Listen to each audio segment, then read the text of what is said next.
The Prime Minister is leaving for the G20 summit. Remember that India's agenda takes the center stage at G20 and Prime Minister is leaving for Johannesburg.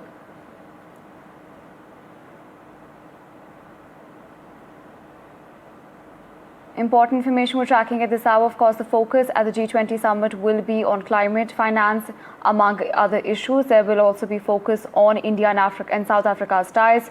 Remember that the Prime Minister is expected to hold multiple bilaterals, in fact, on the sidelines of the G20 summit. Those are live visuals on your screens at the moment. Those are the Prime Minister's visuals departing for South Africa as the G20 summit takes place there. Remember that the G20 summit this time around is taking place in Johannesburg, where the use of critical minerals is to be championed among other causes. Now, the platform brings together, of course, Brazil and India as well as South Africa's equation together. Remember that there are several countries, and India is, of course, the current IBSE chair.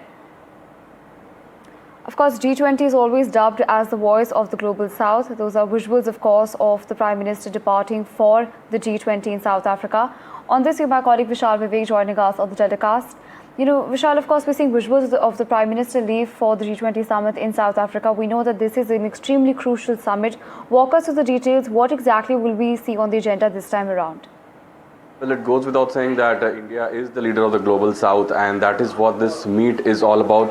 G20 mostly consists of the countries that belong to the global south, the emerging and the developed economy, and some poorer economies are also there. And India has emerged in the recent past as the leader of the global south, and PM, right before departing, he had released a statement in which he said clearly that the theme of the summit will be solidarity, equality and sustainability. So the focus will be on climate finance, which India has been talking about in the last few days, how to percolate that big funding that is there, but doesn't seem to be getting the pockets that it needs to get into. But that is what India will be aiming for, that the climate funding reaches the countries that it's needed to reach. There are several things lined up. He will be interacting with the Indian diaspora in South Africa. There are at least 30 lakh Indian origin people living in the country. That's a big number. So there will be an interaction. Of course, there will be also some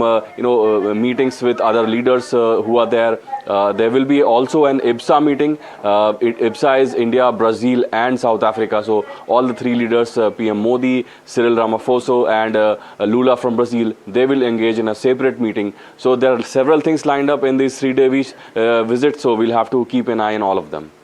Right, absolutely. And we also have my colleague Aditya Raj Kaul joining us on the telecast. Now, Aditya, of course, we were discussing earlier as well that there are several, of course, agendas lined up for the Prime Minister. Like Vishal was mentioning, that India is undoubtedly the leader of course, the global south. I wish to also ask from you, the Prime Minister often uses such platforms to, of course, amplify India's resolve against, of course, fighting terror.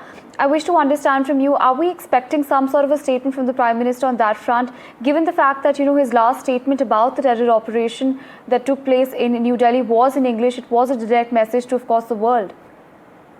Well, firstly, Prime Minister has departed for Johannesburg in South Africa. Those visuals coming on the screen clearly indicating the exit of the Prime Minister. In fact, he has emplaned for Johannesburg. In fact, he'll be reaching at around 5 p.m. local time. And tomorrow is the day when the G20 officially begins with an opening session and, of course, later the family photograph of the G20 leaders who will be attending. This time around, even as the Indian Prime Minister and several other global leaders are attending, Donald Trump, the US President, is going to skip this particular summit at this particular stage. Of course, the focus of the summit could be on the climate change, or the current global issues, including the Russia-Ukraine war, even though there hasn't been any kind of a solution on that, on climate finance, and a lot of issues where the US has taken a very difficult and a contradictory position from the past administration. So this time around, the Prime Minister's focus will be to speak about India's top agenda and top vision of Vasudhaiva Kutumbakam, that the world is one family. That was the theme of the 2023 G20 summit in 23 as well. And as I said, tomorrow is the day when Prime Minister will be speaking at 3 different sessions, and in fact all the sessions of the G20. And thereafter there could be an interaction with, of course, the Indian diaspora in South Africa as well. In fact, India had played a critical role in South Africa's inclusion in the G20. India has been a leader of the global South, trying to put on agenda the top priorities of the global South at the G20 and various other forums. The IBSA would be also meeting on the sidelines of the G20. We'll also have some kind of bilaterals also taking place on the sidelines of the G20. So, an important visit there for the Prime Minister, one of the last for 2025, even as we come to the end of the year almost. And now the G20 summit, the annual ritual taking place. Next year, of course, we know that the G20 will be taking place in Florida, the United States. Of course, there's been a lot of debate about how the baton would be taken over by the US, with neither the US President Donald Trump nor the Secretary of State Marco Rubio attending, and there's been a lot of controversy. In fact, there's been last-minute dialogue also to include the US in some format or other, but there hasn't been a final consensus yet. So we'll have to wait and watch on that front, what representation the US will have. Will the envoy attend, or will there be some kind of a secretary-level participation? But as of now, Prime Minister Modi in these visuals departing for Johannesburg, South Africa for the G20 summit, where of course India will put ahead its global vision and agenda, from climate change to climate finance to other key issues where India has predominantly played a very significant and key role. Right, and also, Aditya, because you've mentioned the United States, I also wish to understand from you, the United States, like you mentioned, is not attending the G20 summit this time around in South Africa. Help us understand how exactly is that panning out on the global stage? What sort of impact will that have? Well, that will have quite an impact, because many people feel that if the US is not there, there cannot be a consensus, or at least there will be some countries that will have apprehensions in signing the final leaders' declaration. Remember, at the end of each G20, there is a leaders' declaration that comes out, similar to what happened in 23 in New Delhi at the Bharat Mandapam, where, of course, India played a significant role in building a consensus on the Russia-Ukraine. It was a historic G20 after the Bali G20, where in Bali, Prime Minister Modi had said that this is not an era of war, a statement that was echoed all across the globe, and it made global headlines. And thereafter, in 23 at the Bharat Mandapam, we had a historic consensus. No foreign policy wonks could have really established or believed that that kind of a consensus could have been achieved. But even though there was a consensus, there wasn't much implementation down on ground. Even as more than 3 years later, it's going to be 4 years in a couple of months from now, the war between Russia and Ukraine continues. So that's the entire point. The US's focus at this point in time seems to be in resolving the Russia-Ukraine war. And of course, Trump has been going all across the globe speaking about the India-Pakistan war as well, even though there isn't much truth to what he has been repeating more than 60 times, that US had a role to play in the Pakistan ceasefire using trade and tariffs. That's not the reality of the matter. It was Pakistan which had begged for a ceasefire. US might have facilitated it, but it was Pakistan DGMO which begged from the Pakistan army side. So in this time, there would be strengthening of the current agreements that have been spoken about, critical minerals, of course, climate change, IBSA, a lot of other high points in this particular visit for Prime Minister Narendra Modi. And apart from that, the Diaspora Connect as well. We do believe that once the Prime Minister lands in Johannesburg, there's going to be a rousing reception for the Prime Minister at the hotel, where, of course, there is attendance of the Indian diaspora. And thereafter, there could be a possibility of another diaspora event. But the top focus for this particular visit for the Prime Minister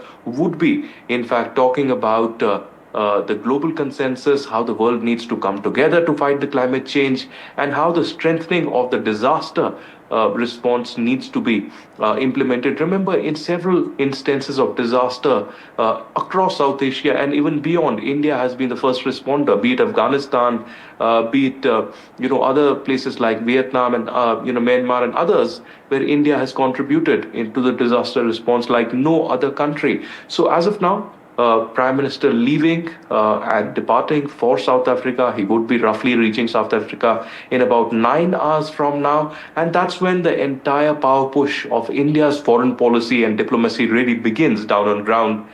in ground zero. Even though US is not participating, India will not lose any opportunity to build on the diplomacy, on the foreign policy of Vasudhaiva Kutumbakam, that world is one family, and that is how India is going to approach things. Of course, India believes in strategic autonomy, and that will be taken forward. But at the G20, India would be a peace builder, not someone which will boycott this visit.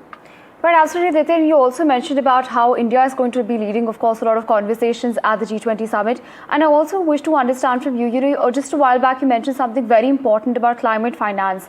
I wish to understand how exactly is India taking the lead on something like that? Yes, definitely. So India at the United Nations has been the top contributors to, fighting climate change, believing in the SDGs, the Sustainable Development Goals.